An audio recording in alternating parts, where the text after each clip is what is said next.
Bien, voy a presentar entonces desde una visión más bien religiosa o teológica lo que es la masonería primero y luego su influjo en la sociedad moderna, en la sociedad actual. Voy a seguir muy de cerca porque me parece lo mejor que se ha escrito, muy logrado, una encíclica del Papa León XIII que cumplió hace un poco 100 años, esa encíclica, en donde este Papa, en esa Humanum Genus se llama, explica lo que es la masonería, cómo nace, cuál es el oficio de la masonería, cuál es la finalidad de la masonería, y por eso me parece importante remitirnos a esta enseñanza del magisterio de la Iglesia. Ya desde el comienzo de este documento, el Santo Padre presenta la lucha que la masonería lleva contra la Iglesia, porque el Papa la presenta francamente así como en la antítesis de la Iglesia, como luego veremos el por qué puede considerarse así, en una dimensión auténticamente teológica, es decir, no simplemente política, si bien tiene refracciones en el campo de la política, de la cultura, pero el Papa lo presenta desde el punto de vista teológico, que es el más profundo, el más elevado, y a partir del cual se pueden ver sus relaciones con otros órdenes de la vida.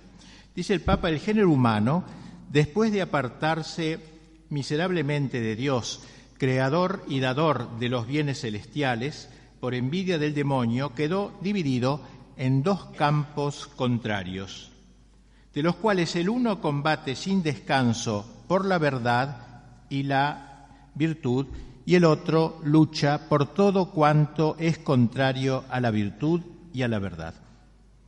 Presenta, pues, entonces un contraste, una lucha en el mundo, que es la que explica, digamos, da la explicación teológica de todos los sucesos que acontecen en el mundo. Y sigue diciendo, el primer campo es el reino de Dios en la tierra, es decir, la Iglesia verdadera de Jesucristo. El otro campo es el reino de Satanás. Bajo su jurisdicción y poder se encuentran todos los que, siguiendo los funestos ejemplos de su caudillo y de nuestros primeros padres, se niegan a obedecer la ley divina y eterna y emprenden multitud de obras prescindiendo de Dios o combatiendo contra Dios. Aquí hemos puesto, pues, muy duramente, porque se va a hablar concretamente de la masonería, como siervos de Satanás, miembros, digamos, de este conglomerado de personas que realizan una lucha a lo largo de toda la historia contra aquellos que quieren seguir a Cristo, que quieren seguir a Dios. O sea, presenta la cosa desde ese punto de vista. Ninguno ha descrito esta lucha con el cual el Papa abre su encíclica, ninguno, ha descrito esta lucha secular que dura siglos y que durará hasta el fin de los tiempos, con más agudeza y penetración que el gran San Agustín en su obra de Civitate Dei, de la ciudad de Dios, donde precisamente habla de dos reinos que se encuentran, de dos mundos, son descritos como dos ciudades que tienen cada una sus leyes, leyes que son contrarias a las de la otra, y aficiones, afectos, compendiándose con sutil brevedad sus respectivas causas eficientes en estas palabras. Dice San Agustín, dos amores edificaron dos ciudades, el amor de sí mismo hasta el desprecio de Dios edificó la ciudad terrena, el amor de Dios hasta el desprecio de sí mismo la ciudad celestial. Entonces San Agustín presenta este conflicto que está íncito en la historia y que nunca será erradicable del todo. Hay dos bandos en la historia, ¿no? Hay dos bandos que se enfrentan constantemente y por eso este es el telón de fondo para explicar qué es la masonería, cómo la masonería se integra en uno de esos bandos y es como, en cierto modo, lo veremos, la abanderada de las ideas propias de ese bando, de la exaltación del hombre, de la exaltación del mundo, ciudad del mundo que tiene por príncipe, dice San Agustín, a Satanás, esta ciudad. Si bien Agustín ubica esta lucha en un escenario verdaderamente panorámico, desde el Génesis hasta el Apocalipsis, abarcando todo ese espacio de tiempo de la historia, sus análisis concretos de los episodios que jalonan dicha lucha no pudieron superar, como resulta obvio, el marco de la época en que vivió. Es Es decir, él empieza a explicar la teología de la historia desde Adán hasta el siglo que él vivió, el siglo V. Obviamente, después, ¿qué iba a decir? Pasa al fin de la historia, al fin de los tiempos, hablando de muerte, juicio, infierno y gloria, etcétera, ¿no? Deja ese intermedio. Por eso es una obra inconclusa, podríamos decir, como la sinfonía inconclusa de Schubert. Y toca a nosotros terminarla, llenarla, en base a las claves que él ha dado. León XIII reanuda así la descripción agustiniana. Dice: durante todos los siglos han estado luchando entre sí con diversas armas y múltiples tácticas, aunque no siempre con el mismo ímpetu y ardor. En nuestros días, todos los que favorecen el campo peor parecen conspirar a una y pelear con la mayor vehemencia bajo la guía y con el auxilio de la masonería. Así la nombra directamente, ¿no? Sociedad extensamente dilatada y firmemente constituida por todas partes. No disimulan ya sus propósitos, se levantan con suma audacia contra la majestad de Dios, maquinan abiertamente la ruina de la Santa Iglesia con el propósito de despojar enteramente, si pudiesen, a los pueblos cristianos de los beneficios que les ganó Jesucristo, nuestro Salvador. Sociedad, pues, dilatada, ¿no?, por todas partes, y que lleva adelante este combate, hace suya las banderas de la ciudad del mundo, se presenta como abanderada de esta ciudad y de los valores que esta ciudad quiere defender. La base que justifica el juicio condenatorio que de la masonería pronuncia el Santo Padre reside, y esto me parece lo más importante de destacar, reside en su conexión intrínseca con los principios del naturalismo. Esta sería la gran herejía masónica, el naturalismo. Según dice Del Noce, un gran filósofo italiano, será la última herejía de la historia, el naturalismo. Es decir, cuando en todo el mundo reine el señorío de la naturaleza, dice el Papa, todo el empeño de la masonería se reduce a traducir en los hechos las teorías del naturalismo. O sea, entonces, esta sería la bandera masónica, el naturalismo. No luchar contra la Iglesia, esto es segundo. Primero es el naturalismo. Esto lo llevará a luchar con la Iglesia, pero hay que entender que lo más profundo y lo más peligroso del masonería no es que un día asesinen a un tipo, eso está muy horrible, por cierto, pero esto es mucho más hondo, ¿no? Es el naturalismo. Vamos a explicar un poquito lo que es luego. Y luego pasa el pontífice a señalar los diversos aspectos que caracterizan el naturalismo, y eso nos interesa, pues, conocer mejor esto, que es la quinta esencia de la masonería, y se trasuntan en su cosmovisión constantemente. El principio fundamental de los que profesan el naturalismo es que la naturaleza humana y la razón natural del hombre han de ser soberanamente absolutas y autónomas. El hombre tiene una inteligencia autónoma, una voluntad autónoma. Cualquier religación, cualquier raíz es una atadura esclavizante. Y por tanto, el orden natural debe cortar amarras con lo que no es natural, con lo que está sobre lo natural. De ahí el culto que la masonería profesa por la razón humana, a las luces de la razón. No en vano la época masónica en donde se dominaba en Alemania, le llaman Aufklärung, la iluminación. Ellos eran la luz, el siglo de las luces. Ellos venían a traer la luz. Nosotros los cristianos habíamos entenebrecido la sociedad, aceptando revelaciones no se sabe de dónde. Ellos, en cambio, tienen la luz de la razón, van a iluminar.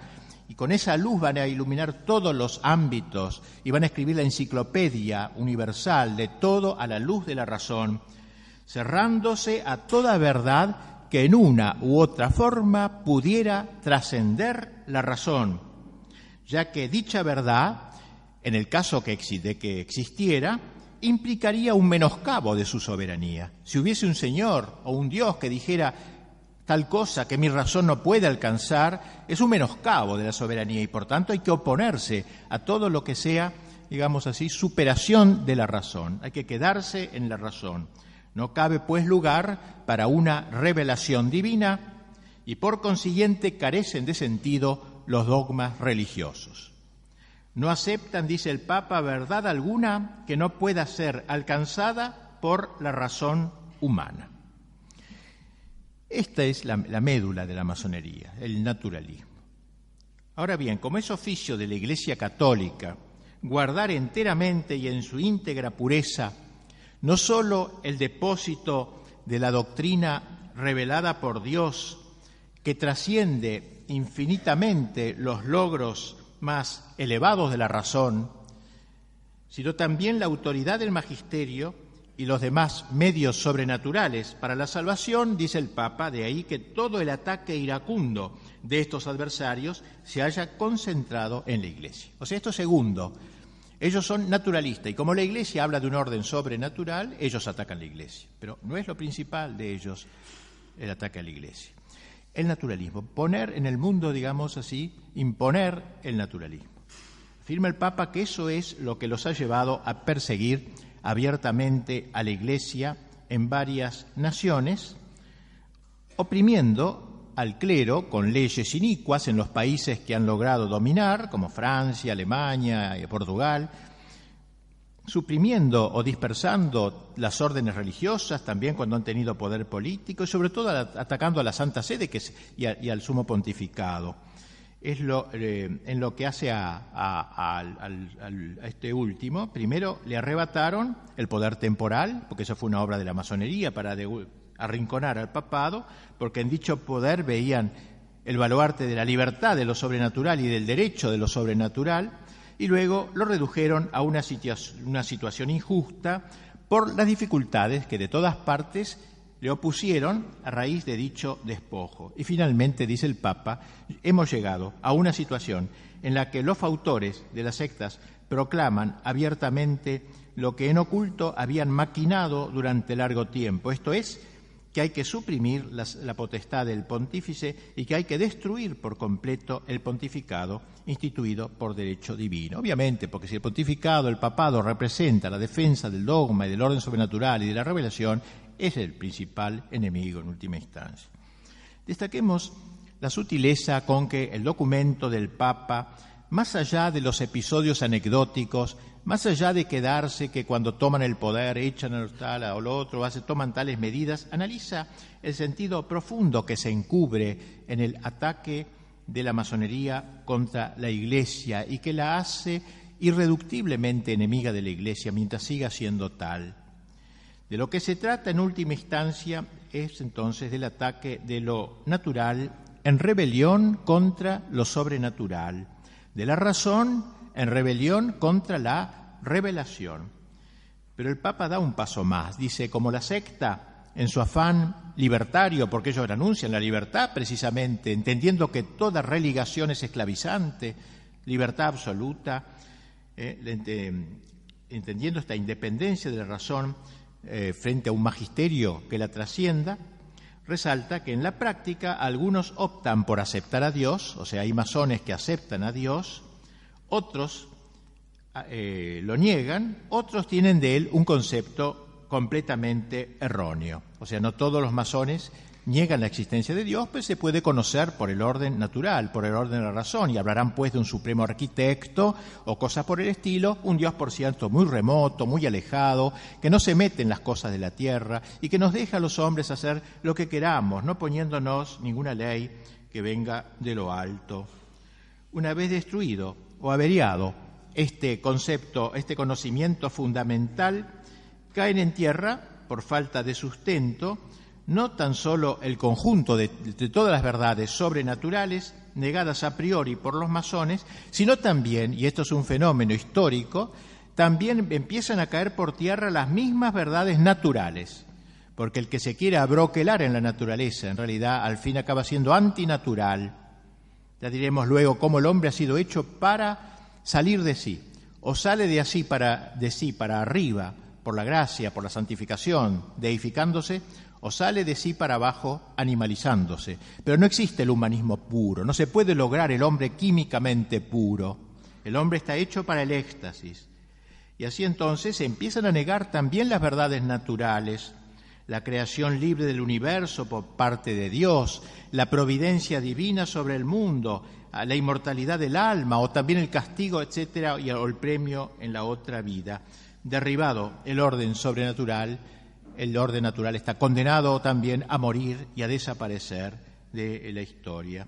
San Agustín lo decía a su manera: el hombre que se resiste a dejarse elevar a lo sobrenatural, ineludiblemente se va degradando hasta lo animal.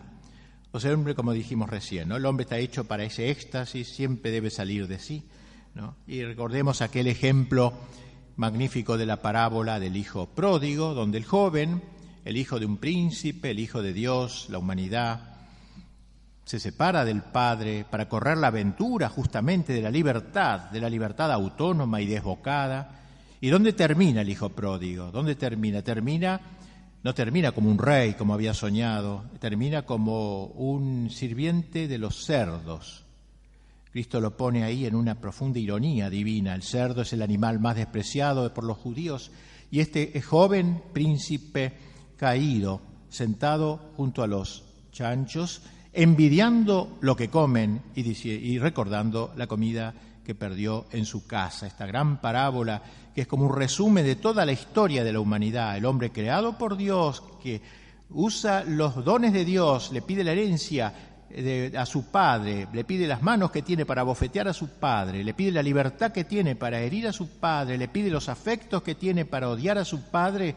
Corre la aventura de la libertad, es toda la historia del mundo moderno, y acaba el hombre infranatural. No solamente queda en el orden natural, sino que pasa a ser como animal. Los griegos tenían dos palabritas que diferenciaban completamente una cosa de otra: theiosis y theriosis. Theiosis significa deificación.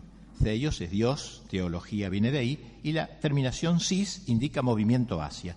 Theiosis, movimiento hacia la divinización. Por la gracia uno se hace de la familia divina, de la vida divina, etc. Theiosis. Y la otra, therios, y le agrega una R, una sola letra. ¿Y qué quiere decir? Bestialización. Theros es animal, bestia. Entonces, pequeña palabra, una iota, la mínima palabra, y sin embargo muestra las dos posibilidades del hombre: o se deifica elevándose, o se hace brutifica, digamos, se animaliza. Pues bien, esto es entonces lo que en realidad va a producir la masonería. No resulta posible, como dijimos, establecerse de manera definitiva en un orden puramente racional, clausurado a toda trascendencia.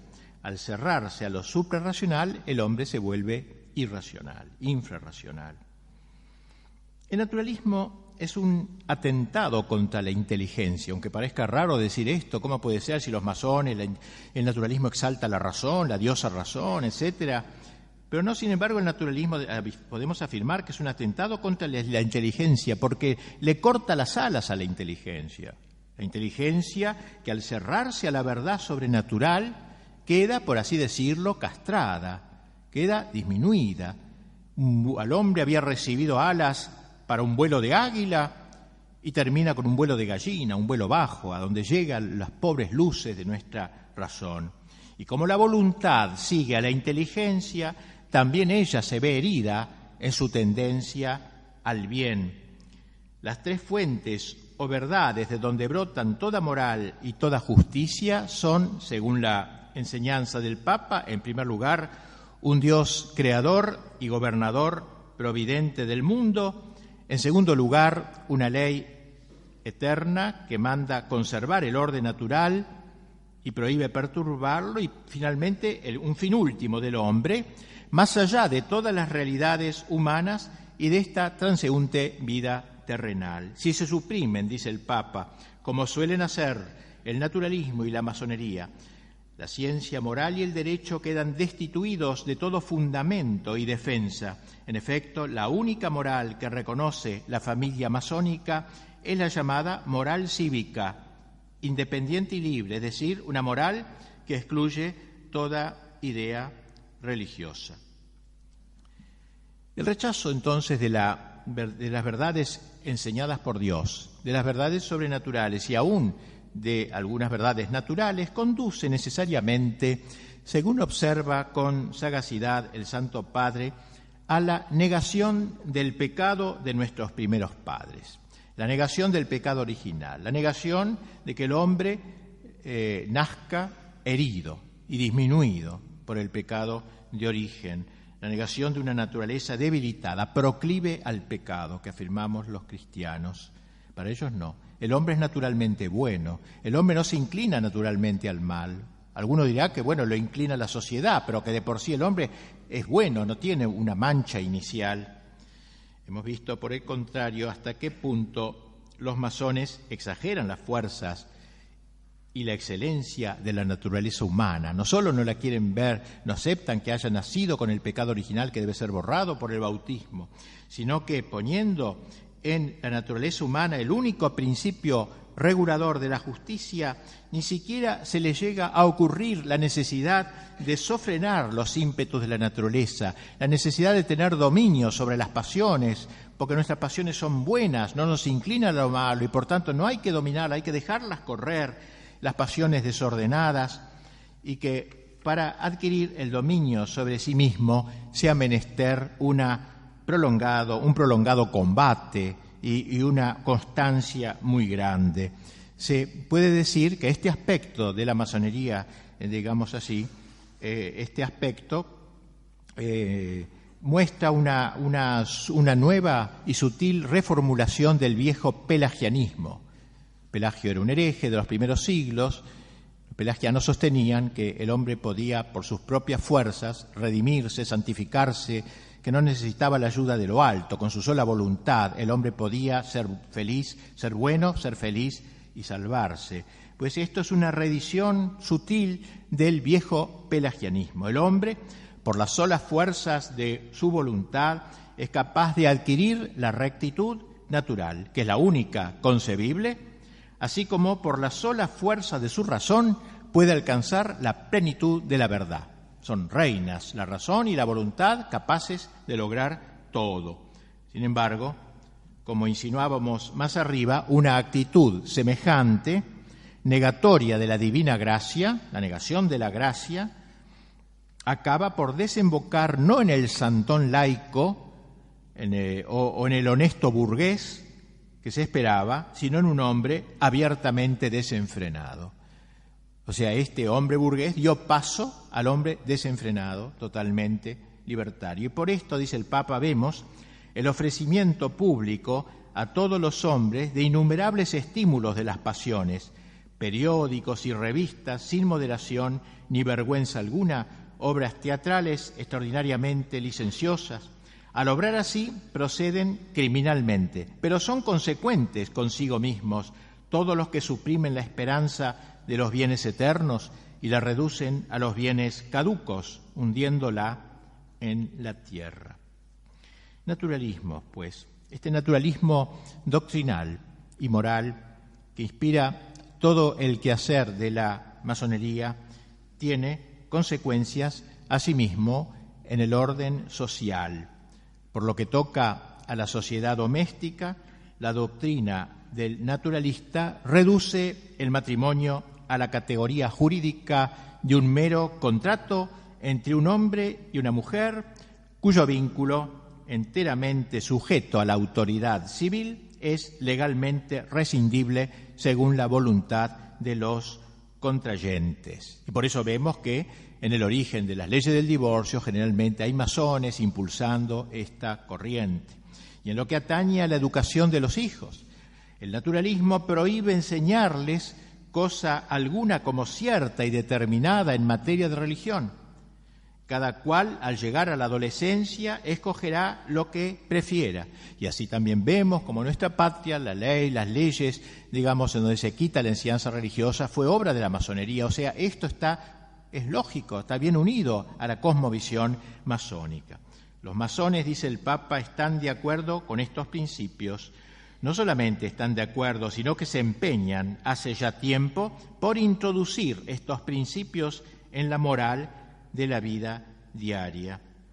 En confirmación de esto, el Papa señala como ya en su época, hace más de un siglo, se iba introduciendo la ley del divorcio en algunos países y otros ya estaban trabajando para ello. Para el mejor logro de sus objetivos, la masonería intenta el monopolio de la educación, en la educación de la juventud.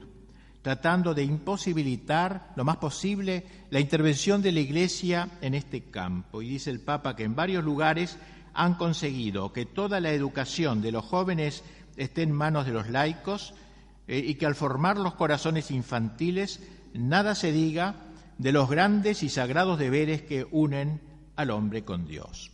Las consecuencias las vemos, ¿no? En realidad uno a veces lee en los diarios, los chicos de la calle, los pequeños ladronzuelos, y a veces se indigna, ¿no? Pero en realidad no hay que enojarse tanto con ellos, hay que enojarse con los que han hecho estas leyes, que han posibilitado a esos chicos hijos de nadie, esos chicos sin familia, esos chicos que no han tenido el menor conocimiento religioso, que no tienen el sentido de la existencia, que no saben de dónde vienen ni a dónde van, no sé de dónde vengo ni para dónde doy, como dice la Salma. Ese es el chico que camina por las calles. No hay que enojarse tanto con él, sino con los legisladores que han posibilitado esta fauna social de personas que han perdido totalmente el sentido de la existencia. Y en cuanto a la sociedad política, la intervención de la masonería, dice el Papa, es demasiado evidente, trabajando tenazmente por anular todo posible influjo del magisterio y de la autoridad de la Iglesia en el ser y en el obrar de los estados. Con ese fin, dice el Papa, los masones organizan conferencias y congresos y suscitan movimientos de opinión en pro de la separación total de la Iglesia y del Estado primero, completamente ajenas, con el fin de eliminar todo resto de cristiandad, es decir, de impregnación evangélica del orden temporal, que no haya nada de influjo cristiano en el orden temporal, eliminar totalmente eso. Excluyen así de la legislación y de la administración pública el influjo saludable, dice el Papa, de la religión católica, de lo cual se sigue la tesis de que la constitución total del Estado debe establecerse al margen de las enseñanzas y de los preceptos de la Iglesia. Asimismo, y siempre en el ámbito de la política, los masones sostienen la total igualdad de los ciudadanos sin distinción alguna, que todos son libres por naturaleza, que nadie tiene derecho de mandar a otro y que la pretensión de que los hombres obedezcan a una autoridad que no proceda de ellos mismos es un acto de violencia. Según esta manera de ver las cosas, el poder político existe por mandato o delegación del pueblo. Es lo que se ha llamado la soberanía del pueblo. La soberanía ya no viene de lo alto, como enseña la Escritura.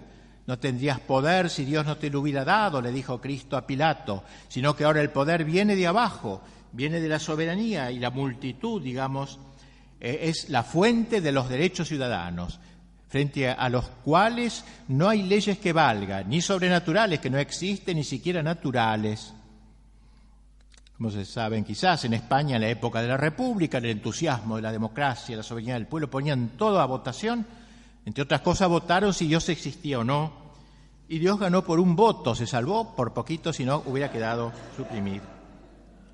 Bien, la misión masónica de la política choca así frontalmente con la concepción católica de la política, que se está perdiendo cada vez más, según la cual la autoridad proviene de Dios y consiguientemente el Estado no puede ser laico, como sostienen los masones.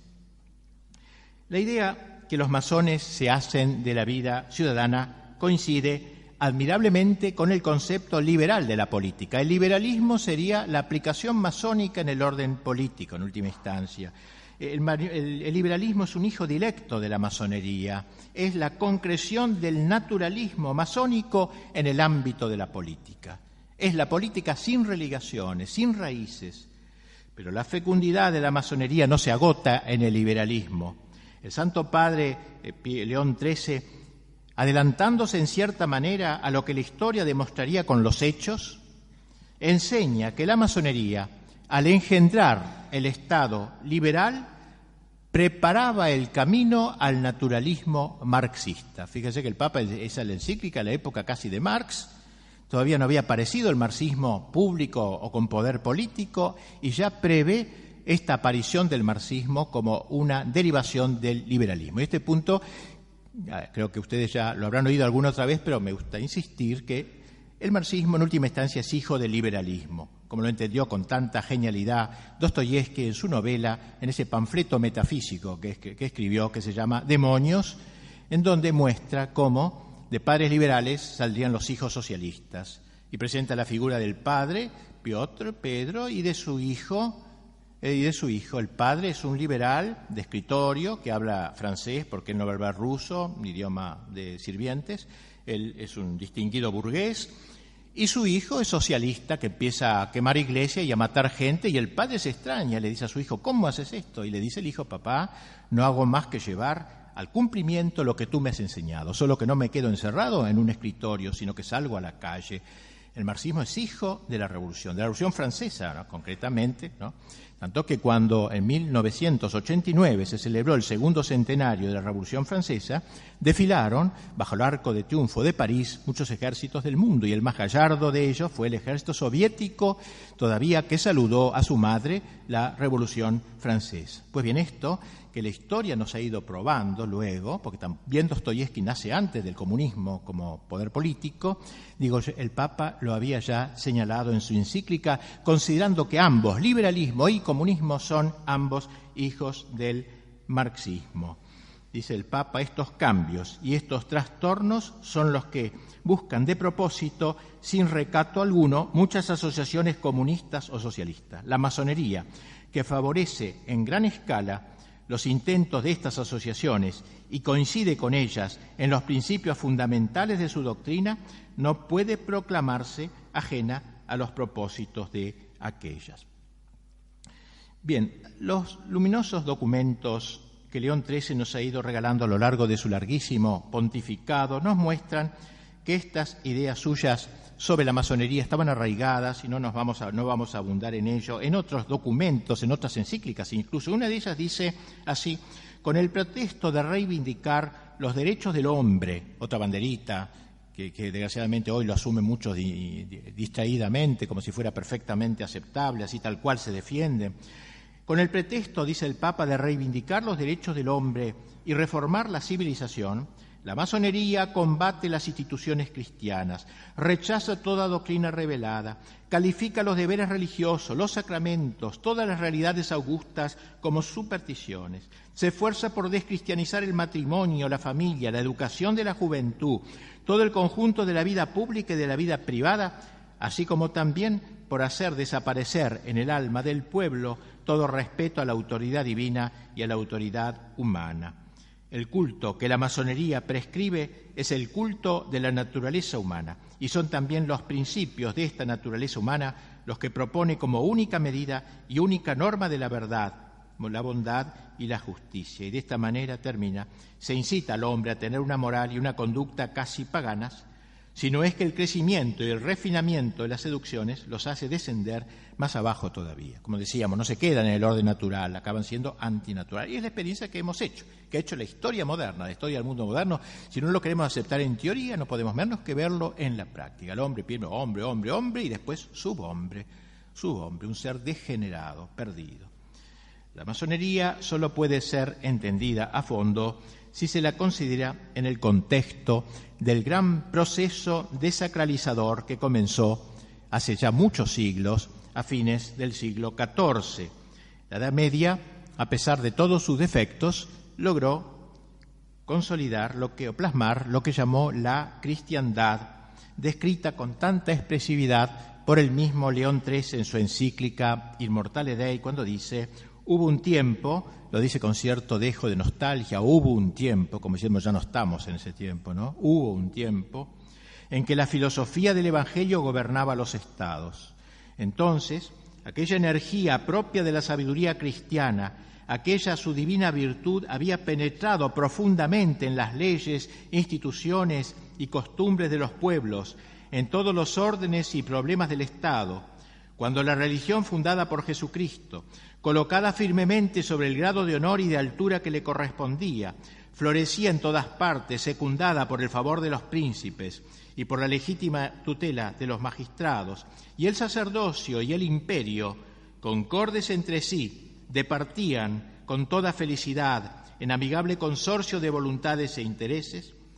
Organizada de este modo, la sociedad civil produjo bienes muy superiores a toda esperanza, y termina este texto el Papa: todavía subsiste la memoria de ellos y quedará consignada en un sinnúmero de monumentos históricos, ilustres e indelebles, que ninguna corruptora habilidad de los adversarios podrá nunca desvirtuar ni oscurecer. Triste esta última frase. ¿Qué es lo que queda de toda esa gloria, de esa cristiandad? Monumentos. No quedan personas casi, monumentos. Están ahí como testigos esas catedrales románicas, catedrales góticas, esas universidades. Están ahí como testigos, testigos mudos, testigos de piedra. Como decía Dostoyevsky, una vez que vino a Europa y vio el desastre que era Europa, se arrojó, dice, sobre una piedra de un antiguo monasterio derruido y besó esas piedras, porque esas piedras eran el recuerdo, lo que quedaba. Por eso dice el Papa, todavía subsiste la memoria de ellos. Hubo un tiempo. Habla con ese dejo de nostalgia. La destrucción entonces de todo resto de cristiandad. Este es el gran designio de la masonería, de lo que queda de cristiandad, de lo poquito que queda.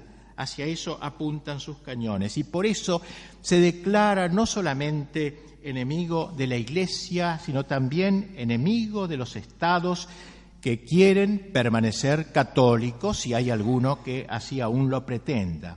Constituida, como afirma el Papa, contra todo derecho divino y humano, es tan perniciosa para el Estado como para la religión cristiana. O sea, en el fondo, atenta contra el Estado, porque un Estado que se vacía de contenido religioso, que se vacía de trascendencia, que corta sus raíces con la eternidad, cuyos reyes no se consideran más vicarios de Cristo para el orden temporal, están en el fondo, en última instancia, destruyendo los estados. De ahí que la masonería haya apuntado a una doble descentronización, quitar del trono, descentronización, la de los reyes y la de los papas. León XIII mantendría esta convicción hasta el final de su episcopado. Dice el Papa en una última encíclica, poco antes de morir, hablando de la masonería, con la cual realmente se había ensañado porque veía todo el mal que encierra, dice, pretende como fin supremo el exterminio del imperio y del sacerdocio, considerados por ella como enemigos de la libertad. Y así entonces, con sus doctrinas deleterias, los masones fueron socavando los fundamentos de las monarquías, persiguieron, calumniaron, destronaron a los reyes, siempre que estos se comportaban en el gobierno de modo contrario a sus deseos. Si había algún rey que adhería a la masonería, entonces sí lo mantenía, pero si no, no. A los otros, a quienes enfrentaban la masonería, los deponían, le quitaban el trono. En cambio, a los que lo apoyaban, al revés, lo defendían. Para lograr la destrucción de toda auténtica jerarquía, no vacilaron en adular a las multitudes, diciéndoles que era por culpa de la Iglesia y por culpa de los monarcas que no habían podido salir de la servidumbre y de la miseria, despertando la fiebre de las revoluciones, digamos así, incitando a combatir contra ambas potestades. Las palabras del Papa resultaron proféticas, ya que fue precisamente en el Congreso Masónico Internacional del año 1900, poquitos años después que sacara esa encíclica, donde se reafirmó como uno de los objetivos fundamentales de la masonería, dice así textualmente, la conquista de todos los poderes públicos y políticos de Europa y del mundo y la conquista del poder social que lograría finalmente la emancipación universal. Esta emancipación debería correr, según el programa masónico entonces elaborado, por dos causas: la disolución definitiva de lo que llama la cristiandad sagrada, con la consiguiente creación de una cristiandad profana, podríamos decir, de carácter liberal, naturalista, o sea, una especie de cristiandad invertida, en donde los principios del liberalismo impregnasen todo el orden temporal. Es la suplencia de aquella vieja cristiandad. Una nueva cristiandad, diría Maritain, si bien entendiendo la cosa en otra forma. Cristiandad profana, lo van a llamar los masones en este congreso, frente a esa cristiandad sagrada que había que erradicar. Vamos a nosotros traer nuestra cristiandad profana, de carácter liberal, naturalista, y la sustitución del catolicismo o universalismo religioso por un internacionalismo político mesiánico, un internacionalismo. No es lo mismo universalismo que internacionalismo, al menos como se han cargado estas dos palabras de un contenido muy diverso. El cristianismo crea un universalismo, el marxismo crea un internacionalismo, o el nuevo orden mundial, la globalización, es un internacionalismo, no es algo universal, sino internacional. Bien, tras exponer el programa de la masonería, el Papa señala los logros que ésta ha ido consiguiendo. Dice, en el espacio de siglo y medio, la masonería ha alcanzado rápidamente un crecimiento superior a todo lo que se podía esperar e infiltrándose de una manera audaz y dolosa en todos los órdenes del Estado, ha comenzado a tener tanto poder que casi parece haberse convertido en dueña de los Estados. Esto lo dice el Papa ahí, ¿no es cierto? Y fíjense cuánto más podría decirlo hoy. La ofensiva masónica, constante e implacable, cambiando las máscaras, las caras, pero no el fondo, en orden a destruir tanto la religión como la Iglesia y resucitar después de 18 siglos la moral y la doctrina del paganismo, su rechazo de los beneficios, como dice el Papa, que con tanta bondad alcanzó Jesucristo, no solo para cada hombre en particular, sino también para cuantos viven unidos en la familia o en la sociedad civil. Tal ofensiva y tal rechazo no son inteligibles, sino a la luz de ese gran combate teológico de que habló San Agustín y que aludimos al comienzo de esta conferencia, el combate de las dos ciudades en lenguaje agustiniano, o de las dos banderas en lenguaje ignaciano, o de San Bernardo también usa un lenguaje semejante. Y dice el Papa, en este insensato y abominable propósito parece revivir el implacable odio y sed de venganza en que Satanás arde contra Jesucristo. Así como un ardor apostólico de los apóstoles de Cristo, hay un ardor satánico. Y la masonería está encargada de atizar este ardor, de que no muera este ardor en la sociedad.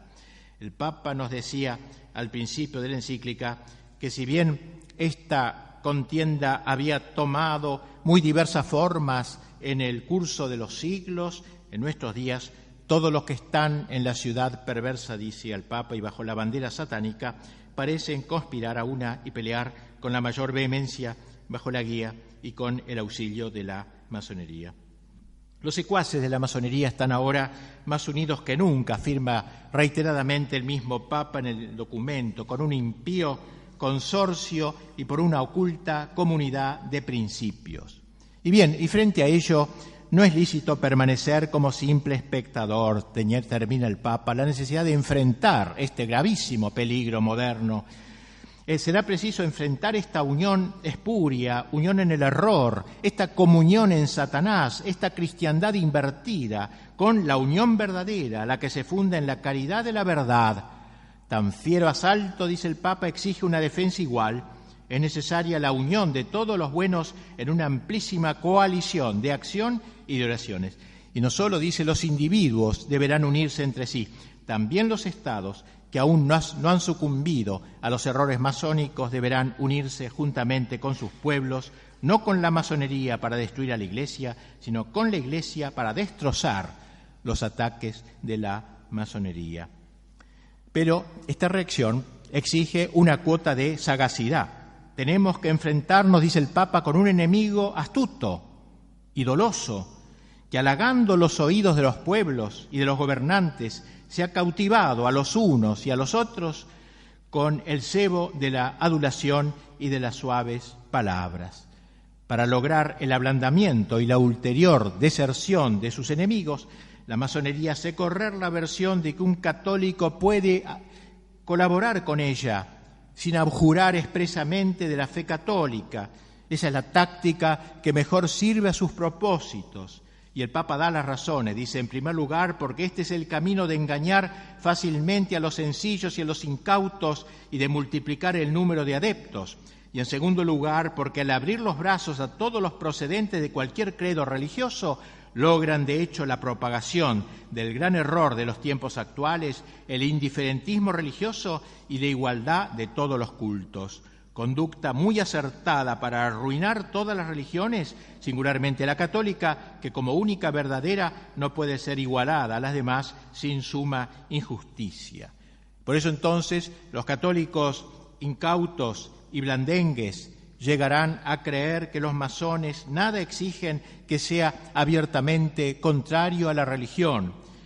Muy otra es la realidad. Como toda la razón de ser de la masonería se basa en el vicio y en la maldad, resulta evidente la ilicitud de toda unión con los masones y de toda ayuda que de una u otro modo se les pueda prestar. Por tratarse de un enemigo taimado, uno de los deberes principales de la lucha con la masonería será la de desenmascararla. Y por eso el Papa, hacia el fin de la encíclica, dirigiéndose especialmente a los obispos, los exhorta a que abran los ojos especialmente de la juventud, consagrando a su educación la mejor parte de sus esfuerzos. Nunca harán demasiado en orden a preservar a la adolescencia de las escuelas y maestros que puedan inculcarle el aliento malsano de las sectas. Habrá que incluir, dice Papa, en la enseñanza de la doctrina la exposición de la perversidad de la masonería, de modo que todos puedan precaverse de las artimañas que suelen emplear para sus dañados propósitos. Ustedes ven que se haya hecho esto, yo por lo menos no conozco. Bien, termina el Santo Padre elevando los ojos a Nuestra Señora y a los santos para lograr su intercesión en esta lucha frontal. Tomemos como auxiliador y mediador a la Virgen María, Madre de Dios. Ella, que venció a Satanás desde el momento de su concepción, despliegue su poder contra todas las sectas impías en que se ven revivir claramente la soberbia contumaz, la indómita perfidia y los engaños del demonio. Pongamos por intercesores al Príncipe de los Ángeles, San Miguel, vencedor de los enemigos infernales, a San José, esposo de la Virgen celestial, patrono de la Iglesia, a los grandes apóstoles Pedro y Pablo, invictos defensores de la fe cristiana. Tal sería, en resumen, el gran documento que he comentado. Una palabra para terminar, porque tras la lectura del documento de León XIII, podría alguien preguntarse si ello no resulta arcaico, algo arcaico, si las cosas serán ahora como lo fueron entonces, si la Iglesia no es en nuestros días más condescendiente, si la masonería no habrá cambiado. Un reciente documento del episcopado alemán nos demuestra lo contrario. La masonería sigue siendo incompatible con el catolicismo. Después del concilio, entre los años 74 y 80, tuvieron lugar, por mandato de la Conferencia Episcopal Alemana y las grandes logias unificadas de Alemania, unas conversaciones prolongadas entre la Iglesia Católica y la francmasonería de Alemania para verificar si la posición de la francmasonería se había modificado de modo tal que en adelante fuera posible aceptar la compatibilidad entre la pertenencia a la francmasonería y la pertenencia a la Iglesia. Y luego de un estudio serio de los tres primeros nada más, los grados más inocentes de los 33 grados, los 3 primeros grados del ritual francmasónico, la Iglesia encontró oposiciones fundamentales e insuperables y publicó hace 20 años un documento que concluye de la siguiente manera: la francmasonería no ha cambiado en su esencia. La pertenencia a la francmasonería pone en cuestión las bases de la existencia cristiana. El examen profundizado de los rituales masónicos y de las reflexiones fundamentales de la francmasonería, así como la concepción incambiada que la francmasonería tiene de sí misma, dejan en claro lo siguiente: la pertenencia a la Iglesia Católica y la pertenencia simultánea a la francmasonería son incompatibles. Y luego va haciendo un análisis muy interesante, no tengo tiempo creo, el concepto de verdad en la francmasonería, como es distinto al concepto de verdad cristiano. Segundo, el concepto de religión en la francmasonería, cómo conciben de Dios la religión. Tercero, el concepto de Dios en la francmasonería. Cuarto, el concepto de perfección humana en la francmasonería, y así. Y nuestro episcopado argentino, en el año 1959, sacó un documento muy valiente para alertar sobre el carácter tenebroso de la masonería. Para cumplir la recomendación de León XIII, precisamente, lo primero que procuraréis hacer, había dicho que el gran Papa, será arrancar a los masones sus máscaras. Y eso dicen los obispos: vamos a sacar la máscara de la masonería. Y hacen una pastoral lindísima sobre la doctrina y los fines de la masonería y cómo la masonería está intentando destruir nuestra patria y cómo en la historia, etcétera, se ha ido realizando lentamente, y va citando textos muy interesantes, y cómo termina el documento de los obispos dirigiéndose a todos los fieles en general y exhortándolos a entender hasta qué punto el catolicismo y la masonería se excluyen totalmente, dicen los obispos, como el Cristo y el anticristo. Y que no solo es el comunismo quien sirve a los fines de la masonería, también el liberalismo o laicismo en todas sus formas constituye, dice, la expresión ideológica propia de la masonería. Alerta a los jóvenes, sobre todo, para que no se dejen seducir, pensando que al fin y al cabo muchos liberales no sean masones. Hay instrumentos lúcidos e instrumentos ciegos. Lo importante, dice, es que unos y otros colaboran objetivamente en la destrucción de la Iglesia y del orden católico de la República. Por todo lo cual, exhortan los obispos a los padres y madres de familia que se preocupen celosamente por educar a sus hijos en educación patriótica y cristiana, abriéndole los ojos, explicándoles lo que es la masonería y abriendo los ojos a sus peligros para que sean realmente inmunes a ellos. Finalmente, se dirigen a todos los argentinos, a cuantos sienten en su pecho el amor a la patria. Les señalamos como enemigos de nuestras tradiciones y de nuestra futura grandeza la masonería y el comunismo que aspiran a la destrucción de cuanto hay de noble y sagrado en nuestra tierra. Bien, yo creo que me pasé, no sé, no tengo ni idea de la hora. Digamos ahora sí que, para terminar, una última palabra.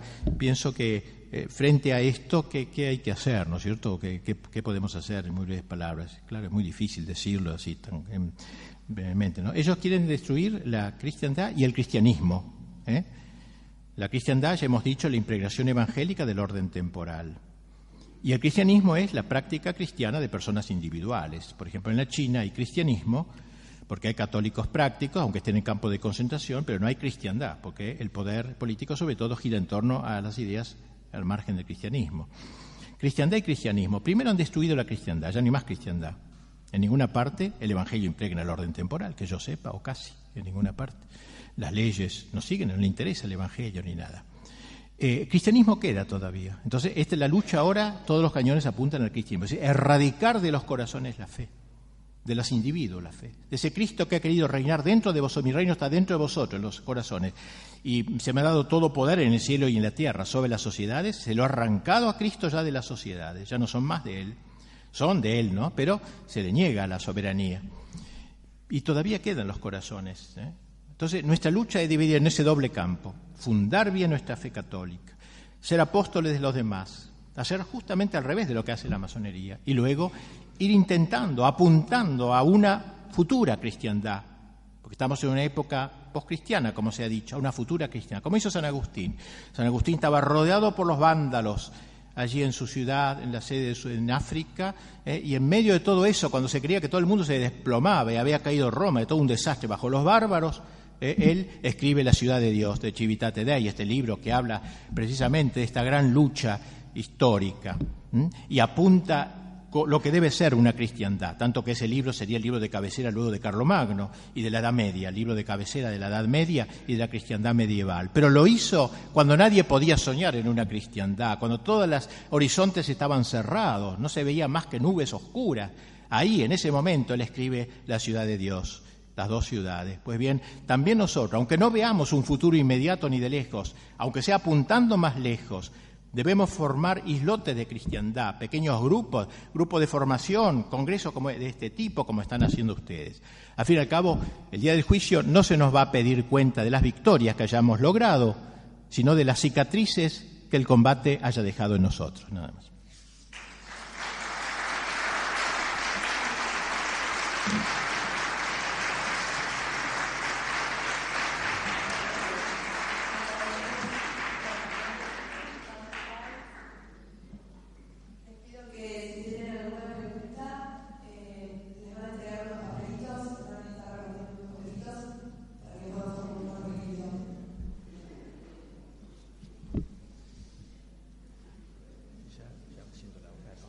Más allá de las ideas masónicas, que hoy son comunes, la masonería como organización o institución, ¿en qué medida puede considerarse como uno de los principales enemigos actuales? ¿Tienen poder hoy o hay otros enemigos peores? No, yo creo que no, que tiene un gran poder. Lo que pasa es que está muy camuflada y esos otros enemigos que se pueden considerar peores, en realidad están sustentados en cierta forma ideológicamente, aunque a lo mejor no personalmente, por la masonería. Me consta, ¿no?, que la masonería tiene perfectamente marcados todos los baluartes de resistencia que todavía hay, me consta eso, ¿no? Y así que ellos están en ese combate, saben que en tal lugar hay un foco infeccioso, entre comillas, digamos, y llevan la lucha adelante. Así que no hay que creer lo contrario. Es interesante, pero hay documentos que se han encontrado de ellos donde saben muy bien quién es quién acá en la Argentina y en quién hay que apoyarse y en quién no, y quiénes son los enemigos. O sea, están muy imbricados en la lucha, ¿no? Toda la fachada que hacen es de cierta bondad, de cambio, etcétera, pero en realidad siguen en el combate y dirigiendo el combate.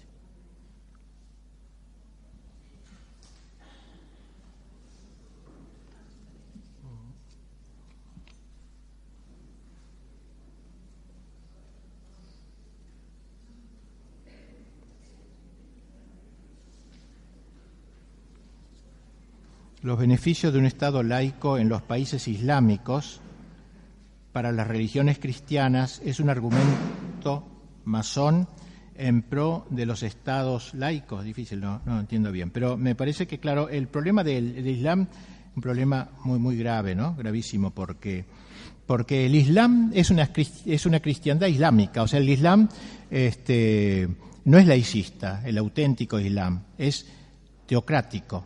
El Islam no concibe la separación de la Iglesia Islámica del Estado, para nada, no lo concibe. Un Estado no islámico es una contradicción. En ese sentido, son más admirables que los liberales, que conciben esa división, si bien en el error, claro, encuentran la unión. O sea, ellos aprecian mucho más una actitud medieval de Iglesia y Estado que una actitud liberal. Me impresiona leer en Europa cómo, muchos en Europa creen que van a ganarse al mundo islámico con el liberalismo. Eso lo leí en un diario francés, Le Figaro, decía eso, ¿no? ¿Cómo debemos hacer frente a la inmigración islámica? Y bueno, debemos hacer de modo que se vayan convirtiendo a los principios de la Iluminación, a los principios de la Revolución Francesa. Formar islámicos sensatos, decía una revista española, y formar católicos sensatos, es decir, no fundamentalistas, y así uniéndose los islámicos sensatos que renuncian al Islam que impregna el Estado y a los católicos sensatos, entre comillas, que renuncian a la cristiandad, vamos a llegar a la paz. La única manera de llegar a la paz. No, es un horror eso, ¿no? A ver, ¿qué hacemos? No. De la masonería en la Iglesia. Y sí, yo lo creo que hizo la Iglesia durante todo este tiempo para que estemos donde estamos, ¿sí? Y en qué coinciden con la New Age y el sionismo. Bueno, muy amplio todo esto, sí. Que hay infiltración, por cierto. Mire, le voy a decir una frase que es un poco escandalosa, pero me animo. Me la dijo un obispo, así que en España, no acá. Le digo, aquí hay masones en elementos de la Iglesia, importantes de la Iglesia. Padre dice, ¿para qué hacerse masón si el ambiente en general es masónico? Terrible, ¿no? Un obispo inteligentísimo, para mí el más inteligente que viene a España, él me dijo eso. Si todo el ambiente ya lo es, afiliarlo puede ser a un tipo que convenga, un figurón, pero que figure, pero no interesa ya estas ideas del naturalismo, de la solidaridad, de no hablar más de caridad, sino de solidaridad, es típico esto, una expresión, digamos, de alguna manera que ha ido entrando. Bueno, cuyo horror, no, pero yo tengo que irme. ¿Qué hago? ¿Y que estas son parecidas? Bueno, comparando el documento de los obispos en 1959 y los documentos de los obispos de hoy, que nunca hablan de estos temas, no nos encontraríamos ante un cisma de hecho de la Iglesia de hoy. Bueno, una frase un poco dura, realidad, ¿no? Pero ciertamente uno nota en esto, me parece que hay una cierta, por lo menos no hay una respuesta condigna, hay atisbos de respuesta, pero no la respuesta más total, me parece, al problema tal cual hoy se plantea, que es sumamente grave, ¿no? Entonces, es como una tuberculosis, curarla con aspirina, no sé, no es la respuesta verdadera la que se da, ni teológica, y a veces demasiado sociológica. Los documentos de la Alta Venta, Italia, descubiertos en tiempos de Pío IX, demuestran que preparaban un cambio dentro de la Iglesia para mediados del siglo XX e inclusive buscaban un papa liberal. Ciertamente que sí. Cuando subió Pío IX al pontificado, el mismo Pío IX, había manifestaciones por la calle en Roma, viva el papa liberal, viva el papa masón, algo así. Creían que era el masón. El papa Pío IX tuvo ciertas tendencias liberales. Pero cuando le asesinaron a un primer ministro de él, se dio cuenta dónde llevaba eso y fue un grandísimo papa, uno de los más grandes de los dos últimos siglos, de los más grandes, Pío IX, que ha sido beatificado recientemente, e hizo la gran lucha contra el mundo moderno en el mal sentido de la palabra, este mundo deudor de todos de toda la destrucción de los últimos siglos. ¿Cuál es el nombre del documento que usted citó sobre la francmasonería? El de Pío II, se llama Humanum Genus, el del Papa León XIII. Bueno, ¿qué más? ¿Qué son? ¿Estos también?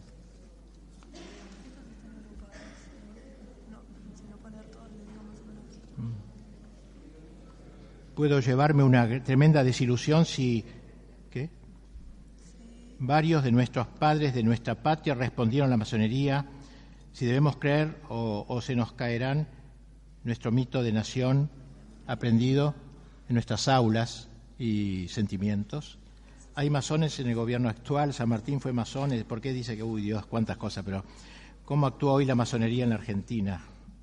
Y bueno, sí, evidentemente que nuestros próceres, nosotros tenemos que adecentar la galería de los próceres, tenemos que sacar mucho y poner otros, ¿no? Están, como decía el padre Castellani, todos los que tienen monumentos en Buenos Aires están en el infierno, excepto el monumento a los españoles, decía, por los españoles se salvan por lo general.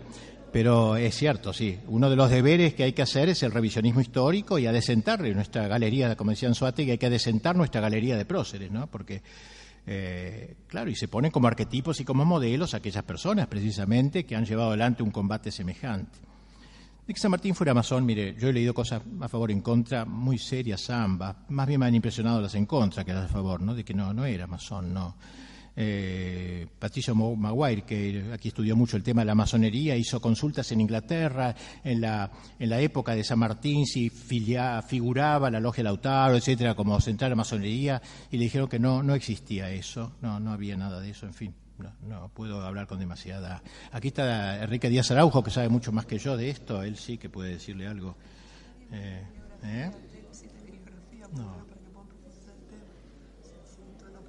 Bueno, la bibliografía decía, ¿no? La masonería es exclusiva para hombres.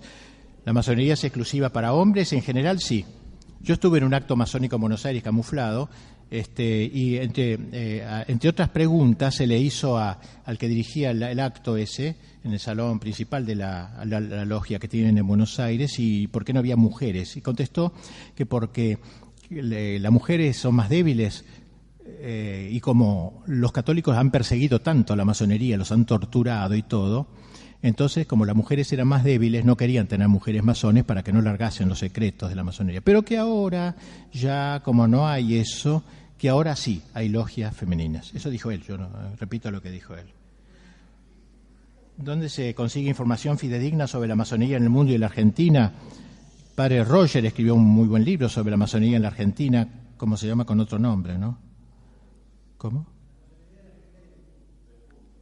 Los hermanos Tres Puntos. Ah, puede ser. Después el Cardenal Caro de Chile, un excelente documento también, un libro sobre la masonería. Así de golpe no tengo memoria, muy buena memoria para saber. Si hay relaciones entre masonería y sociedades de tipo internacionalista. Interesante la pregunta, de ver, sin duda, ¿no? Porque me parece que coinciden tanto muchas veces lo del nuevo orden mundial. Uno lee a Fukuyama, lee los planes del nuevo orden mundial, del inmanentismo, de la negación de la trascendencia y todo eso, que dice, caramba, si esto, como dice uno, tiene cuernos como un toro, tiene boca como un toro, tiene patas como un toro, entonces es un toro. Bueno, si uno ve cosas tan parecidas en una y otra institución, sin duda que ha de haber una influencia. ¿Por qué se acepta a los divorciados en la misa y hasta estos comulgan? En algunas parroquias se los mola entre sus filas. Bueno, asistir a misa los divorciados pueden y deben, incluso porque es otro tema, ¿no? El comulgar, claro, no, les está cerrado. Puede ser que haya un influjo también de querer presionar dentro de la Iglesia para que se quite esta prohibición. Lo mismo el tema de la excomunión, no tuve tiempo de tratarlo, pero antes estaba excomulgada la masonería y ahora no, después del concilio. Ahora, a raíz de eso precisamente hubo grandes consultas y todo, y se quedó bien en claro que no hay una excomunión formal al masón, pero sí está excluido de la comunión eucarística. O sea, no puede comulgar uno que esté, eso quedó claro. hoy corre la idea de que la masonería no es tan agresiva y peligrosa, etcétera. ¿Qué opina usted? El Rotary Leones, bueno, algunos, sí, de estas son, según dicen, son filiales, ¿no? Para el bobaje universal, así la gente más tonta o figurones, entonces, que no puedan entrar directamente en la masonería, son como sociedades filantrópicas, por lo menos los valores que defienden también son de esa índole. Bueno, ya más o menos están todos, porque si no... Bueno, le agradecemos mucho a